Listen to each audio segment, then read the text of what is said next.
I'm Ewan Crumley and welcome to the latest episode of Game On from Athletics Weekly and the Scotsman. Day 7 already of these Commonwealth Games and we're already halfway through the athletics here at Scotstoun Stadium. Another eventful evening last night, another packed schedule again ahead today. To talk through all of that, I'm joined by my AW colleague Jasmine Collett. Hi Jasmine. Hello. What night last night was, wasn't it? I know, it was brilliant. So we had two main highlights really from last night. One was the women's heptathlon, which was won by Kate O'Connor. Maybe not a big surprise given she'd given herself a pretty sizable lead, but it's her first major title. Yeah, it was great. It's always great to see, isn't it, when the leader of the heptathlon also wins that final 800 metres. She got that moment to herself, crossing that finish line. And you spoke to her in the mix zone as well, I believe, but she seemed really happy. As you said, we were kind of expecting it. But yeah, to come out here, better weather conditions last night as well for her. She seemed really chuffed. Yeah, she was really pleased when I spoke to her, and she made the point that it was a really big learning experience those past couple of days because they'd had everything thrown at them. Yeah. There was sun, rain, wind, everything you could imagine. So, and with so many of them competing at the European Championships in a couple of weeks, it's perfect preparation, or mentally as much as physically. Yeah, how does Commonwealth champion sound? Oh, pretty surreal. I'm over the moon, delighted, and yeah, kind of just happy to get my outdoor season underway. Yeah. How many emotions have you gone through over the past couple of days? Literally everything. I came in with really high expectations for myself, and I suppose as the events kind of went on, I kind of realised, that maybe what I had originally expected to do wasn't going to happen, and not because I'm not capable, but more so because of the elements that I was dealing with outside. But yeah, I think I competed pretty well considering, and yeah, I'm just delighted to have the gold medal at the end of the day. Is it the classic case of controlling what you control and accepting what you can? Yeah, exactly. Like, I'm at a championship, and championships are about competing rather than, I suppose, scoring really big scores. A big score is great if it comes along, but it's not ultimately about that, and I think I showed the competitive side to me, and I worked really hard and managed to get the gold. You've shown yourself more than capable of winning major medals. You hadn't had that gold yet. How much of a difference does it make to you to be able to say you're a champion? Oh, it's class. I spent so much time last year winning silvers and winning bronzes, so it's really nice to come out and have the pressure of knowing that I could win a gold medal, and then actually delivering. And I've learned a lot about myself over the last couple of days, and I think that's the great part. Every single championship that I've done over the last couple of years, I've just been learning, as well as enjoying it, I'm just excited for the rest of the season. What does a breakthrough year like last year sort of bring with it? It's obviously what you're looking for, what you want to happen, but when it does, over this winter, how much does it change your approach, your mindset? Well, last year I just enjoyed every second of it. It was all just like happening, and I was on a roll, and it was just all class. And then this winter I was dealing with my knee, and I suppose the effects of coming out of Tokyo, and just I suppose the strain that I put on my body last year, and coming into 2026 I had that whole pressure on my shoulders that people are now expecting me to turn up and perform, and I didn't necessarily feel stressed, but at European indoors World indoors I was definitely dealing with stresses that I didn't even realise, I'm delighted that I managed to keep myself injury free between now and back then, and come out and do a pretty decent hep and still be in good shape and feel healthy, and I'm just looking to keep developing and keep enjoying it as much as I can, and hopefully perform really well at Europeans. The other big highlight last night was the women's 3,000 metre steeplechase. We had Elise Thorner, she's the fastest in Europe, and she's running for England here. She took her PB down by another almost a couple of seconds and looked like she might even sneak a gold in at one point, but she silver behind one of the best who's out there at the moment in Faith Heritage. Yeah, I mean, I think that was the highlight for me, that women's 3,000 metre steeplechase final. Watching Elise go from that bronze medal position to that silver medal, the crowd was immense. The crowd were the loudest I've probably seen them since, to be honest, and it was for an English athlete as well, which was great to see. Elise is someone that we know has had such a phenomenal season so far, so it was just a case of what can she do. That's her first medal on an international stage. She'll take that going into the Europeans, and be really, really confident with it. She did say going into that final that time wasn't something that was on her radar, it was more the medals. But in the end, time ended up being a really crucial thing. She's now only just over a second away from Lizzie Bird's British record, and when I spoke to her in the mix zone last night, she did say she thinks it's going to take another personal best to win that European title, so hopefully we can expect to see that be broken in a few weeks' time. Silver medal here in Glasgow. What a race that was. How are you feeling immediately after that? Just surreal. Like, I can't even put it into words. It was, when I crossed the line, I was honestly in shock. I didn't really know what happened, but yeah, I'm just ecstatic and just so grateful to be here. How did you feel in those first few laps? Because those two athletes going off really quickly, it was quite quick to begin with. What were you thinking? I just wanted to play my cards right, and I knew I had a PB in me, but it's like, it's 7 laps, and if you're dying those last 800, it's like the barriers get taller. So yeah, it wasn't that I was within myself, but I was riding that line, and I felt quite comfortable riding that line, and then obviously it's close as hard as you can. When was that moment that you realised, you actually could catch them and get into silver medal position? I think we were in a pack of 3 for quite a while. Like, I was in the bronze medal place, and then with a K to go, I felt good, and I was like, it wasn't the first or second was like slowing down or anything. It was just, I feel really good, so I was trying to move away from people behind me, and then I could kind of tell that I was getting closer, and I just went for it. Did you hear the crowd as well? Because they were going crazy. No, they were mental, and it was just it's nothing I've ever experienced, so it was just so lovely to have, and just thank you to every single one that came out tonight. And before coming into this, as we established, it was a very quick race. You've got a PB out of it as well. Were you thinking it was a PB kind of race before this?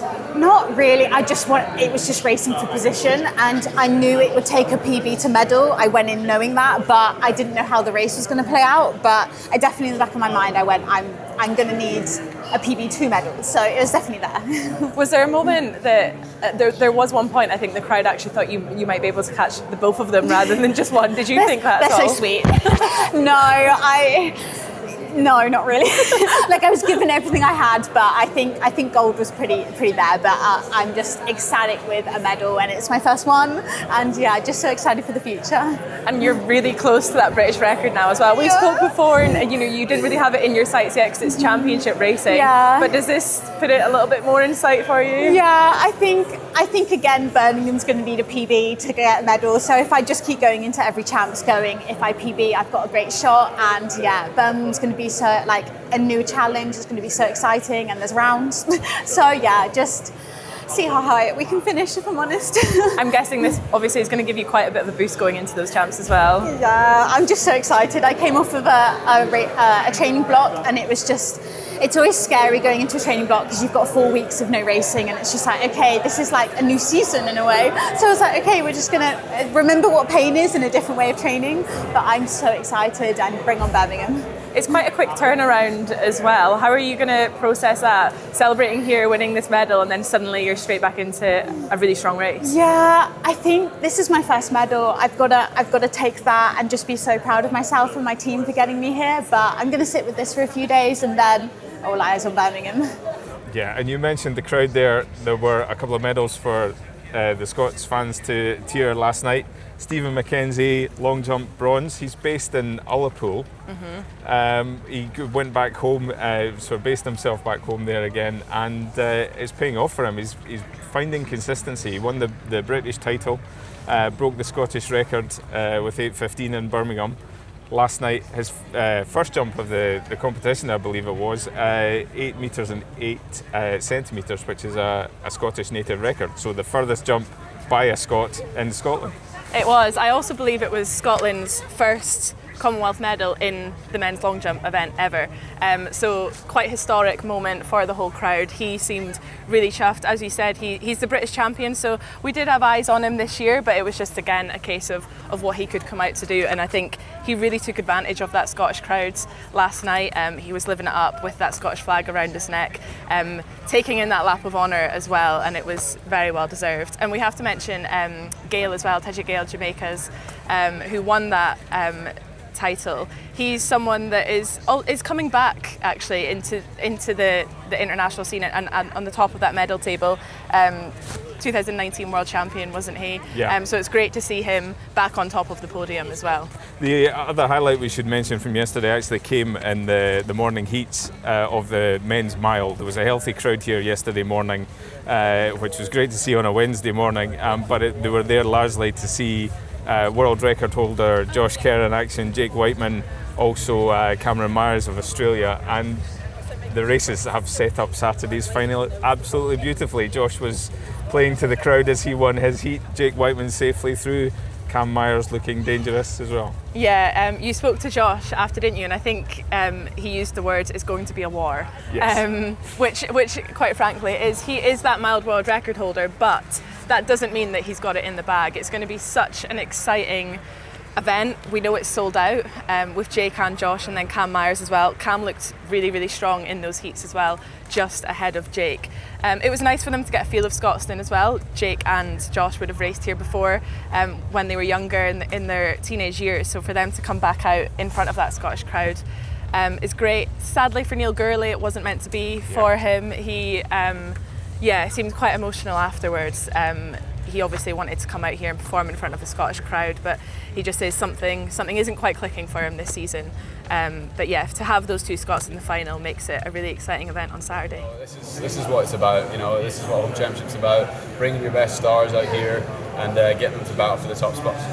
You've obviously raced in Scotstoun before, but it is a new track out there. How did you find that? It's fast, it's really fast. I think these kids are going to run a lot faster and break all the records we had about 10, 15 years ago, but it'll just be because of the technology.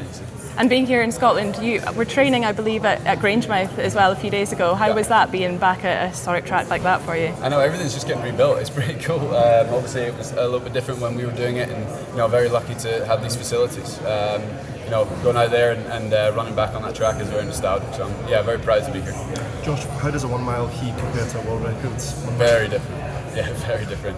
But just as taxing, just mentally you have to be a bit more aware of what's going on. I could fall asleep in the first 800 of that world record time trial and not really look at splits and just trust my pacers. This one, it was a little tight in some areas, and I was just like, I need to push McKay out because it's just too boxy right now, and I'm not looking to run the whole thing in lane 2, but yeah, it felt good. You look like you're absolutely loving it in front of that crowd, especially in London as well. The noise was unbelievable. How special is a British crowd? I mean, this is a year for me that will go down obviously for the rest of my life, and I'll remember. And a lot of work's been put into this. It's not just showing up and doing it. It's been months and months in the making. And to have the championships here in Glasgow and obviously having it in Birmingham 4 years ago, it's just Home Championships are everything for this kind of level of commitment from the athletes. And hopefully, the stadiums keep getting packed out. So, yeah. How different do you feel going into these Commonwealth Games compared to the other ones that you've headed into? I did not enjoy Birmingham. Josh has probably got a little bit what I had to contend with there, where I won my world title less than 2 weeks before it, and I really didn't want to be there. I just felt like I've done enough this season, what am I proving here? But then you want to go out and try and do more, and I really struggled with just being right, there's no pressure on me, because I knew there was. This one I actually don't think there's any pressure on me. I think Josh is a world record holder, so coming into your own event is tough. Cam Myers is probably running the best in the world outside of that, so I feel like those guys have got a spotlight on me. The only thing I've got is a chance to just try and shake them up and try and do what I can, and the only thing I know is that if I can go out and race as well as possibly can the weekend, I'll hopefully have a chance, and that's all I can try and do. And you made that decision to not compete at London after Monaco. Yeah. Are you glad you made that decision now? Yeah, I don't really think I could have gone there and run as well as I wanted. Monaco really was hard, and I didn't appreciate it until a few days after how hard it was. And I watched Wanyonyi in the 800 really struggle, and he's a 21-year-old. I'm 32, so I was like, I could not have gone there and run well. And if anything, I've just made myself in a pretty bad spot. So it was a bit nerve-wracking just because I had a little scare of my body. So then I had to get myself sorted a few days after, and it was a week of a bit of stress where I was like, if stuff doesn't feel good by next week, it's going to make this a bit tough. But luckily, everyone in my team and the medical support I had, we just managed to sort it. So I'm here in the best place possibly can be. So I got to the hotel and I was like, right, I can just chill out now and just focus on the racing. And after this heat, for example, now I can do that again. So it's just about resetting and going again on Saturday, because we have to be literally on our A game we've ever probably had. Yeah, it's a sellout. Can't wait for that one. When it comes to today or this evening mainly, there's a big highlight for a lot of distance running fans to look forward to. It's going to be the women's 5,000 metre final. It's going to feature Australia's Jess Hull, who's going to be a very busy woman today. And not long after we've finished recording here, she'll be in the heats for the women's mile and then running in the women's 5,000 final this evening. But the majority of the crowd will be keeping an eye on Laura Muir and Megan Keith, of course. Yeah, of course, Megan didn't have that 10,000 performance that she wanted, did she? So she'll be hoping to come out here tonight in that 5,000 for that redemption. She has a feel of the track now, she has a feel of the crowd, she knows what to expect, she knows what it's like. It'll be interesting to see how it's run. We know with that 10,000 it began very, very slow, and Megan said it was those early surges that she struggled with. So she's probably hoping for a bit of a different play tonight. Same with Laura. It's great to see her in a different event other than the 1500. So I think those two in that final with Rose Davis as well is going to be quite a matchup. Yeah, it's interesting to see that Laura's opted for the longer distance this year. I mean, she's running the 1500 in Europe. At the European Championships. She's the defending 1500 metre women's Commonwealth champion. So she's mixing things up a bit. Yeah, she's obviously just decided to go for something different and to change it up. You know, as she said, she's got that medal now in the Commonwealth for that 15. So perhaps she wants another one, but in a different distance. And to see her kind of going, we've known her for so long, and even in the 8s as well and the 15, to now go across so many more laps. It'll be interesting to see what she thinks of it afterwards, how her legs are, how she's feeling. Again, the crowd will spur her on those extra laps. And she'll have Megan as well next to her. I think I've already mentioned, but Megan's someone that looked up to Laura Muir, wasn't she? During her early stages in her career. So for them to be on that start line together as well is great. Yeah, and for Team England, we've got Ines Fitzgerald as well, who'll be continuing her really impressive development, and British champion Hannah Nuttall, who is finding a level of consistency as well. Yeah, it's quite exciting to see them two actually, both in the England vest. They're a pair that have gone head to head quite recently, London Diamond Leagues, other Diamond Leagues, etc. But Hannah will have watched her teammate, our training partner Elise Thorner last night get that silver medal, and she'll be having a bit of inspiration from that perhaps, and hoping to put on a similar performance this evening. And Ines, she's still so young. She's coming out here making her Commonwealth Games debut. That will be surreal enough for her. But yeah, she'll use the experience from these championships and hope to come out with success as well. Yeah, so lots on the track tonight, lots in the field as well for us to report on. We'll keep you posted right here and look forward to seeing you next time.